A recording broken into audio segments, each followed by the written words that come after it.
Every team, every topic, everywhere. This is Believe.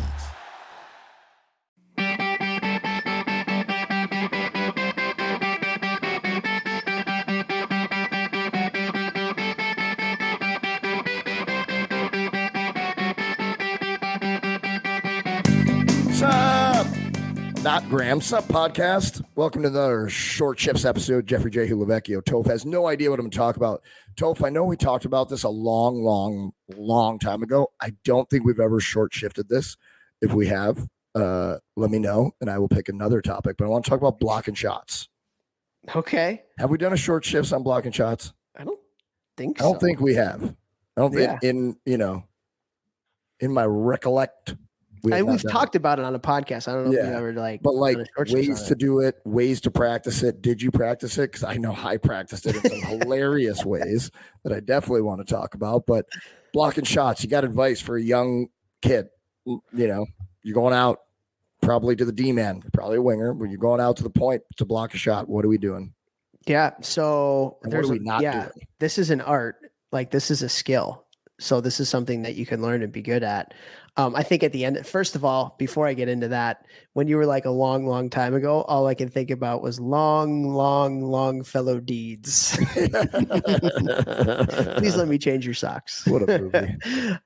Anyway, so yeah. Oh my God, there's a lot of things. So I would say number one, there is technique to it, but you got to want to block a shot.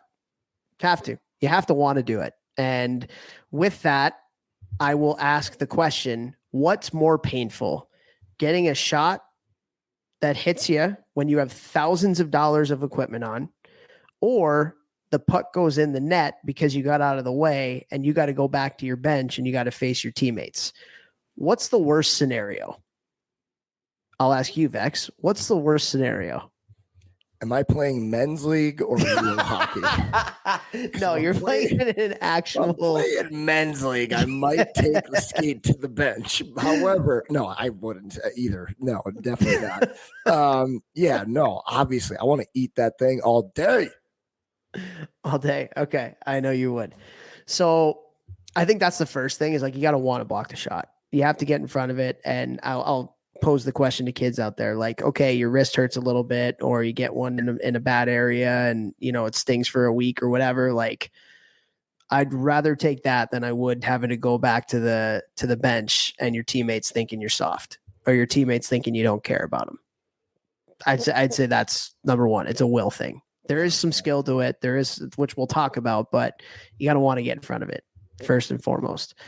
The second thing I think, and this is for a lot of the youth players out there, you have to match your shin pads up to the stick blade of the person that's shooting it.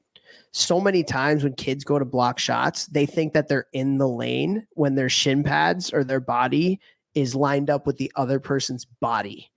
No, your shin pads and your body has to line up with where the puck is, which is on the player's stick. So I think that's another thing that's really important is like, and we talk about this offensively, right? Your stick has eyes. Your stick has eyes. So when you're looking, you almost have to look from your stick size to know if you have a lane, not like where your eyes are looking if you have a lane.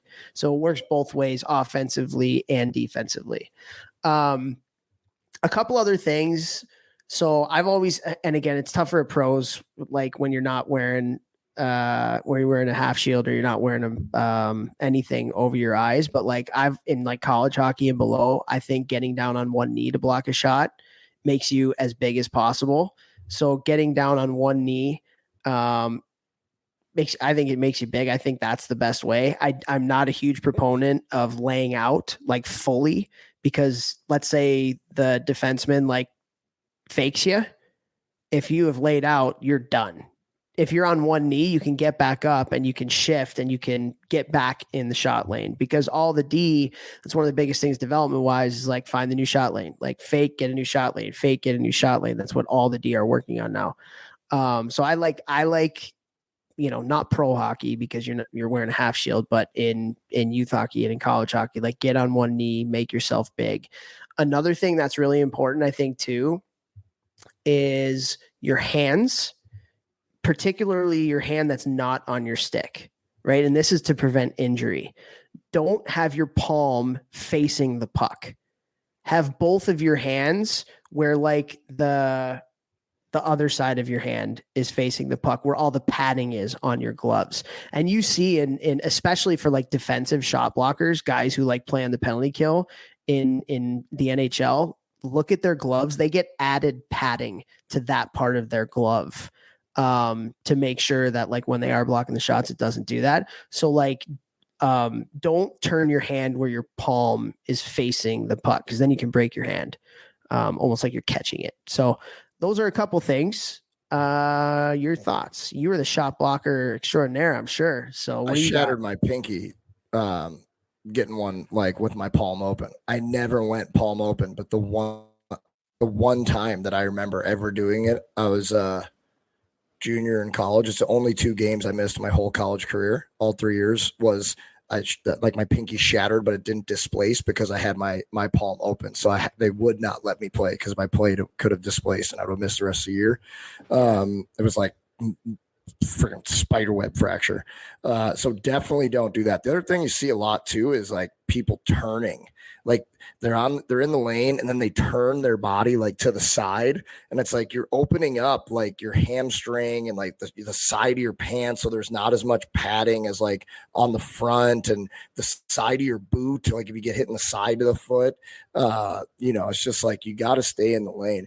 The other thing too is like use your stick, especially if you're young, if you're college or below and you're wearing a cage. Like you can get out there with your stick way out in front of you if you're going out at a D-man or something, because if the puck ramps up and hits you in the face, it's not a big deal. You got a cage on. When you do that and you are wearing a visor, you lose a tooth like I did, but I still blocked the shot. So ipso facto, I'm your boss. So you just, you got to think about, if you have a visor on or nothing on, you got to think about how you're tilting your blade. So which way is the puck going to deflect? So you don't, give yourself a tooth sandwich. A tooth sandwich. That's how Collie lost his teeth. Stick pressure. I was out there helping him try to pick up his teeth. It was wild. He did miss a shift. Actually, I think we talked about that when he came on the podcast, didn't we? One of the toughest things I've ever seen. Didn't miss a shift. Oh, yeah, he's a tough kid. Savage. No question. Savage. So ways to work on it: tennis balls, rubber pucks. Tennis balls on the ice in practice. Oh yeah, for sure. Yeah, juniors, we did that when then we at Cornell we bought these rubber pucks that were a lot easier to kind of like handle and shoot and stuff. The soft ones, or like less weight or whatever. Yeah. And so like, hey guys, like not for nothing, like University of Michigan, like the most talented players in the world, there was a practice where over the weekend in games, didn't do a great job of blocking shots, ended up in the back of our net, brought the tennis balls out.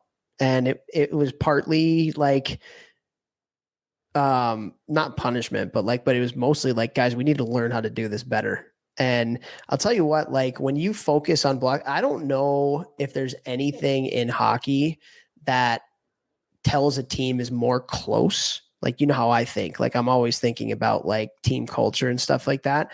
I don't know if there's anything in hockey that tells that if a team is close is if they're willing to block shots or not. So true. Right? So true. The more close you are as a team off the ice, the more players are going to be willing to block shots on the ice. I think that's a fact. I think that's 100% fact based on every team I've ever been on, every team I've ever coached. Like the players who will sacrifice a little bit of themselves, whether it's physically, whether it's ego-wise, whether it's a role for the betterment of the team, like those are the teams that win at the end of the day. And so, and the other thing too, and I do this a lot in my team building, when I talk about this kind of thing, I talk about bench energy. I talk about bench energy a lot. And again, this also ties in with the closeness.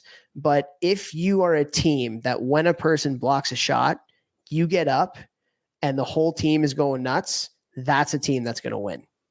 If you're a team, when somebody makes a sacrifice play like that, blocks a shot, takes a hit to make a play, whatever, and it's crickets, it's dead silent, that's not the recipe for a winning team. It's such like a mental edge, mental advantage. And like at the end of the day, again, it goes back to it. Like blocking shots is a way to change the momentum of a game, blocking shots is a way to kind of like show how tight you are as a group to the other team. And blocking shots is just a phenomenal, honestly, like from a scouting standpoint too. Like if I see a kid get out of the way of blocking a shot, like that's a big red flag. And if I see a kid who goes teeth first into one, there was, we have 10 seconds, but this is a story that needs to be told. So a buddy of mine, Chris Mayotte, who he's the head coach at CC now, Colorado College. We've had Mayo on the podcast before, but he was coaching at St. Lawrence at the time, and their team they were overachieving. They were doing really well. They had a great captain. So I remember asking him, like, what was it about this captain? And he said, I think like the exact line he said was like, every day that he went out onto the ice for a game, he's like, I'm going to go block a shot with my teeth today, boys. Let's go. Like, I'm going to go block it with my teeth. Like, it's just a way of saying like, I'm here, like I'm the captain. I'm going to sacrifice. Like, this is what we're about. Like, I'm going to go block. And he did it. Like, you know, he would do anything for the team and brought them together. It was tight. Like when your leadership's like that, I think that says a lot. So, yeah, man, blocking shots. It's something you can work on and get better at. It's a skill, but at the end of the day, like it's a will thing and it's also a team culture thing for sure. Get your team to do it. You guys will go crazy and bond like you've never had before. Yeah, 100%. Share it. Share the show.